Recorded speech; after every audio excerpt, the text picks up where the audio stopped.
Hi, my beautiful witches. Recipe. This is White Raven over here. Today is Monday, so happy Magic Monday to all of you guys. And today we're going to be talking about a topic that I get very often on my YouTube comments, and this is in regards to protection. And this is going to be protection in general because it's very difficult for me to give you a specific recipe for something that we don't know exactly what it is. The first thing that you need to know in order to attack or fight back some kind of negative energy in your house or in your surroundings is where that energy is coming from. What is the source of the energy? A lot of the times, and I say this because again, I get a lot of requests on my comments and Witches Day in regards to protection. White Raven, can you help me? Because I think my husband has some kind of a dark energy. White Raven, I moved to this new place, and since I moved here, I'm feeling this and I'm feeling this. We need to know the source of the energy as much as we can. Depending on what kind of force is attacking you and what kind of negative energy is attacking you, you're going to need stronger help. This is going to be something simple to do that maybe with some white sage you could be done.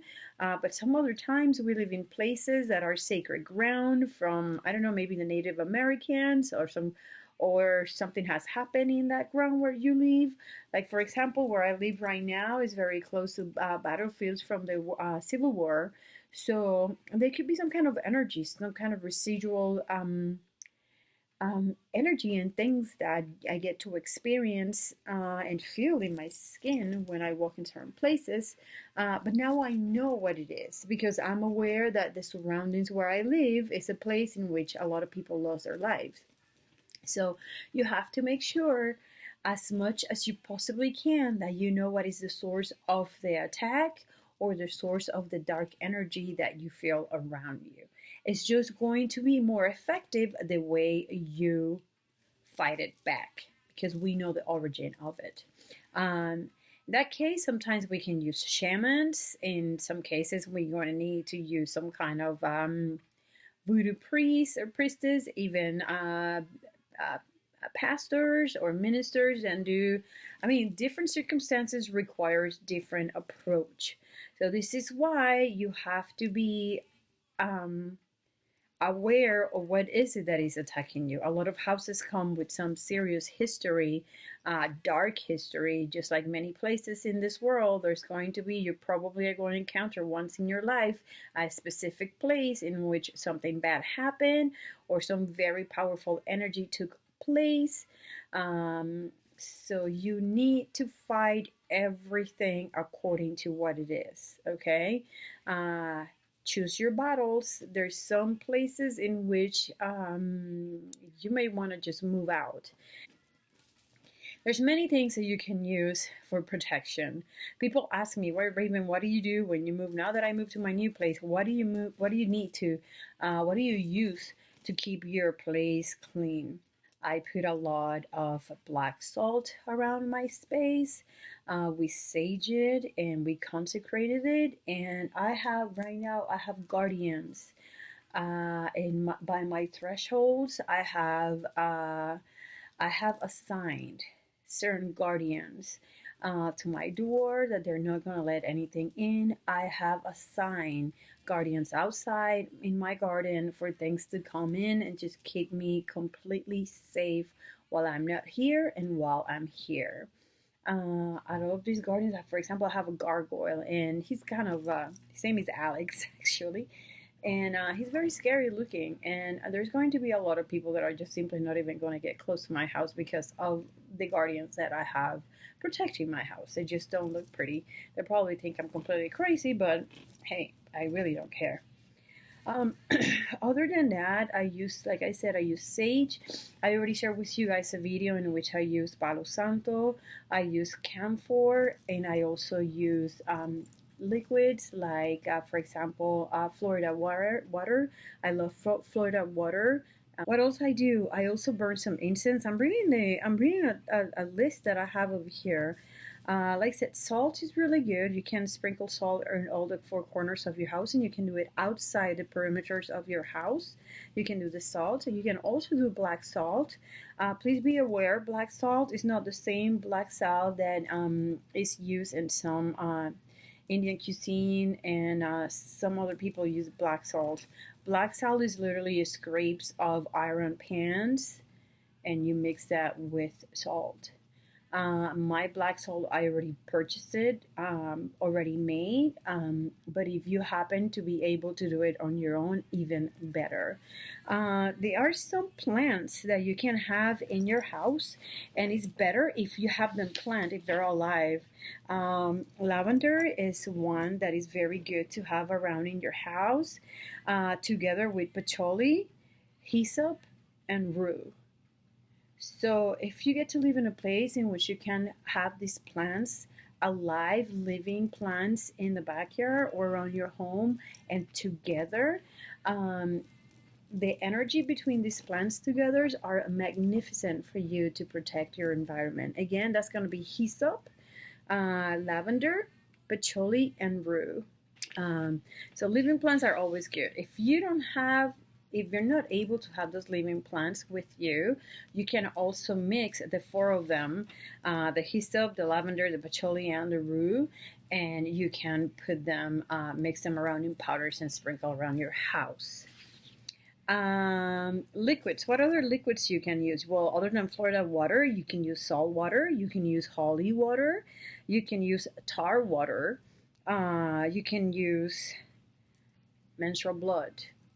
It's entirely up to you, but it is said that one of the most powerful probably the most powerful bodily fluid is menstrual blood. Just for you touching some thresholds, just a little dot in a place that is discreet. Obviously, you're not going to have smear blood all over your walls. Is supposed to be very good for protection. It's entirely up to you if you want to do that.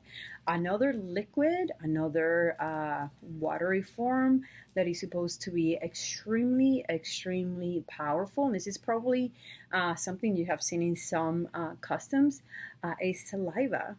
Okay, it is said that if you feel like there's a spirit coming from somewhere around you, you turn your back to it and you speak over your left shoulder to whatever it is. Spit is supposed to be protection. In so many customs, you're going to see people spitting on other people as a matter of protection. It is something that is being done for centuries. So yeah, saliva is another thing, okay? As strange as that might sound, when it comes to magic, nothing is really strange. You can burn a lot of incense. I already told you that I burn sage, camphor, or palo santo. You can also use angelica, citronella, believe it or not, for protection. Cloves incense. You can do coconut. Coconut is very, very good for protection. Coconut is used a lot in Santeria and in voodoo. So coconut incense is very good for protection. Dragon's blood is very good for protection.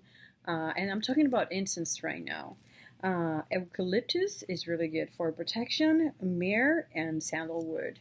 I mean, there's many, many, many of them that are very available. I mean, you can actually research this stuff online and you're going to find a lot of help when it comes to things that you can use for protection.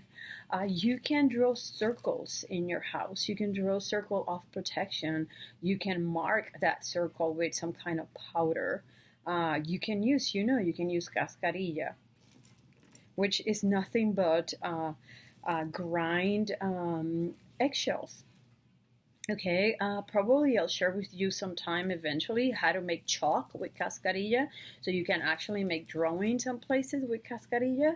Cascarilla is a very powerful powder for protection. Okay, and that's something that you can use. All right. The wreath that you put in the doors, the round ones, you can make little braids with, for example, the 3 plants that I told you.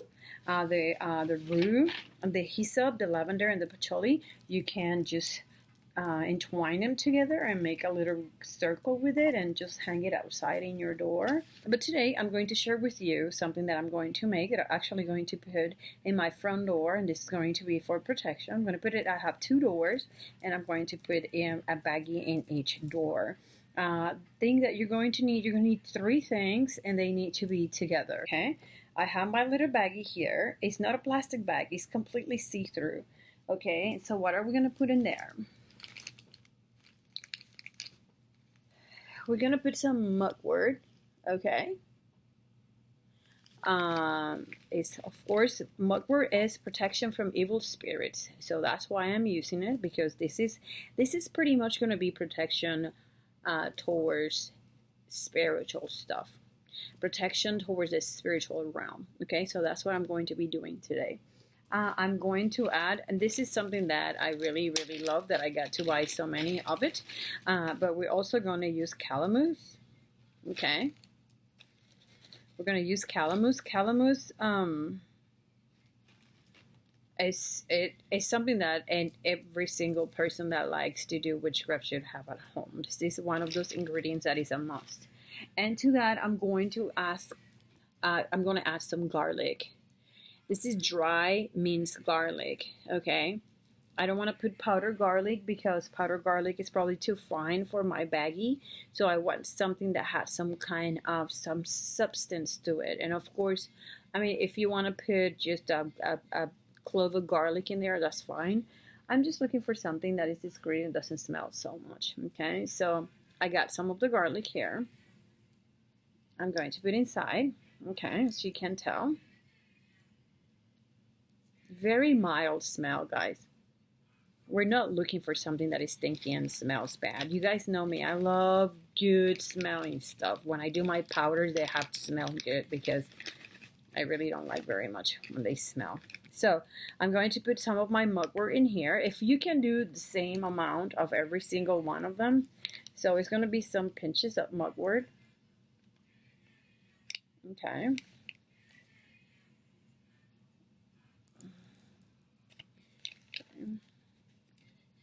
There's people that like to put quartz on this. I'll tell you the truth, I'm not very good with rocks. I'm not good with rocks. I'm not good with crystals. I like more herbs, powders, oils. Crystals is something that does not appeal to me. So I'm one of those witches that I just won't be doing no crystals. Okay, so let's put just a tiny bit more. Okay. I'll be honest, I have a lot of my herbs. This ones I bought from Willow Hollow. I bought a whole package of basic herbs in Amazon a few years ago, and they've been absolutely amazing. Now the place that I live, the place that I used to live, I was closer to places that used to sell all these herbs. Now I live further away, so it's kind of hard for me to get it. And now to that, guys, I'm just going to add the calamus. Calamus is more like little pebbles, so I'm not going to put like that many. But there's a calamus here.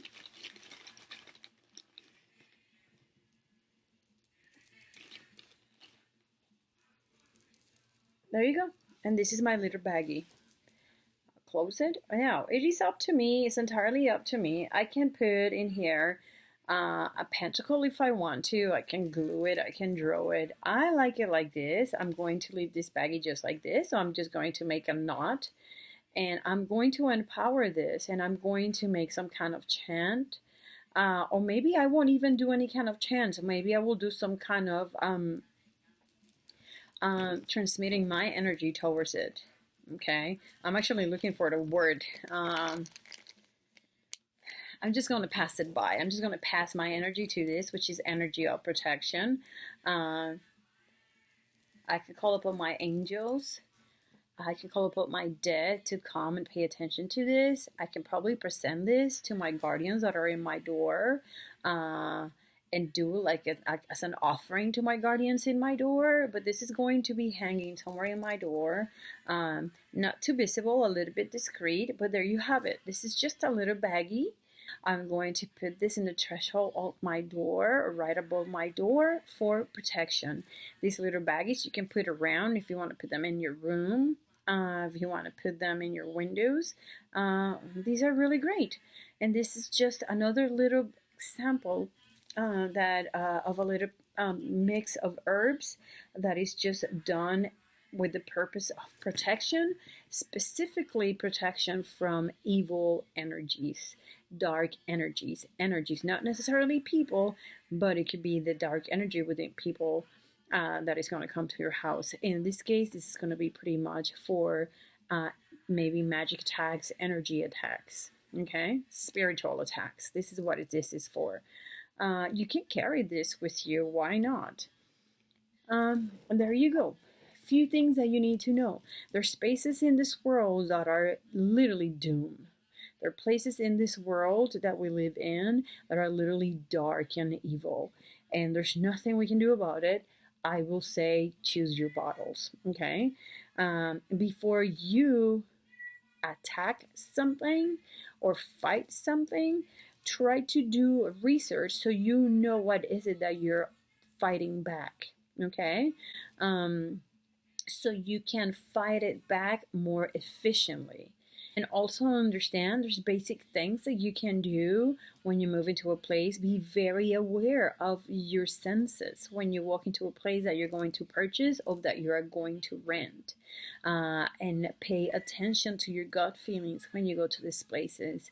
And if you're okay with the way you feel in these places, always make sure that when you go inside, you bless it, you clean it, you bless it, you consecrate it. You can even dedicate it to any of your deities for protection, and invite all your spirits to come with you, okay? This is White Raven over here. It is awesome talking to you, witches. You know where to visit me. I'm at Witches Lair all the time. I hope this get to help you guys out a little bit, because I know it's really hard. You guys have asked me for a lot of different stuff, so I hope this helped out a little bit. And right after this, I'm going to answer, there's going to be another video post after this one. It's going to be very short, and it's going to be my opinion on spells for had to do with custody, child support, children, parents, family. Okay, so that's going to be right after this one. It's going to be very short, but it's just my opinion about it. Again, blessed be. It is always awesome talking to you, witches. If you like my video, just thumbs up. If you don't like it, tell me why. If you want to add something to this, feel free. And go visit me in Witches Lair, okay? I'll see you guys next Monday. Have a happy Magic Monday. Bye.